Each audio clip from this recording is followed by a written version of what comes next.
তার যে ন্যারেটিভ আছে সেটাকে বিশ্বাসযোগ্য ভাবে জনগণের কাছে নিয়ে যাওয়া ভেরি ইম্পর্টেন্ট। সরকারের ন্যারেটিভ চিরকাল তথ্য মন্ত্রণালয় দিয়েছে, বিটিভি অনেক কথা বলে গেছে সরকারের পক্ষে, অন্যান্য যেসব প্রতিষ্ঠান আছে, কিন্তু জনগণ এগুলো খুব বেশি বাই করেছে তা হয়তো না।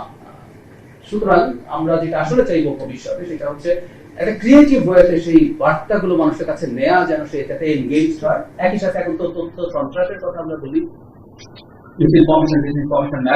নিয়ে আমাদের ফাইট করতে হবে। তো অনেক বড় চ্যালেঞ্জ এবং অনেক বড় সম্ভাবনা আছে মন্ত্রণালয়ে। চমৎকার পারফর্ম করতে পারবো আশা করি, এবং পারফর্ম করতে হবে।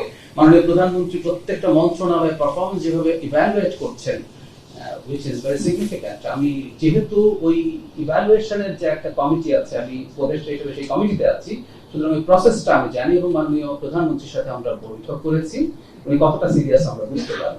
তো আশা করি খুব ভালো কিছু হবে।